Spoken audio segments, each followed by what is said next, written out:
জুলাই থেকেই বাড়বে লক্ষ্মীর ভাণ্ডারের ভাতা। প্রকাশ্যে আসলো বিরাট আপডেট।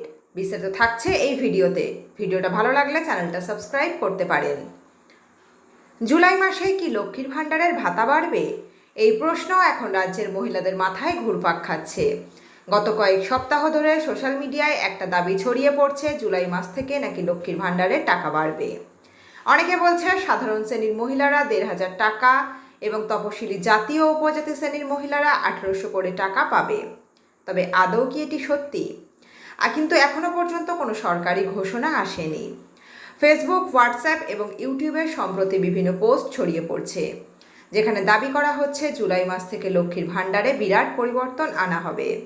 কেউ বলছে এই সিদ্ধান্ত রাজ্য সরকার চুপি চুপি নিয়ে ফেলেছে, তবে বাস্তবে রাজ্য সরকারের পক্ষ থেকে এরকম কোনো ঘটনাই এখনো প্রকাশ্যে আসেনি। সম্প্রতি বিধানসভায় দাঁড়িয়ে লক্ষ্মীর ভাণ্ডার প্রকল্প নিয়ে মুখ খুলেছিল রাজ্যের নারী ও শিশু কল্যাণ মন্ত্রী শশী পাঁচা। তিনি বলেন, ২০২৪ সালের ৩১শে অক্টোবর পর্যন্ত লক্ষ্মীর ভাণ্ডার প্রকল্পে নথিভুক্ত মহিলারা সংখ্যা দাঁড়িয়েছে ২,১৫,৮৮,৭৭৫ জন।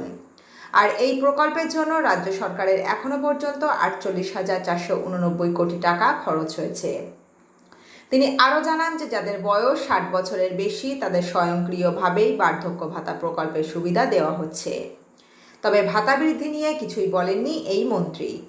তাই এক প্রকার নিশ্চিত বলা যাচ্ছে যে জুলাই মাস থেকে ভাতা বাড়ানোর কোনো রকম সিদ্ধান্ত নেওয়া হয়নি সরকারের তরফ থেকে। জানিয়ে রাখা ভালো, লক্ষ্মীর ভাণ্ডার প্রকল্প মূলত ২৫ থেকে ৬০ বছর বয়সী মহিলাদের জন্য।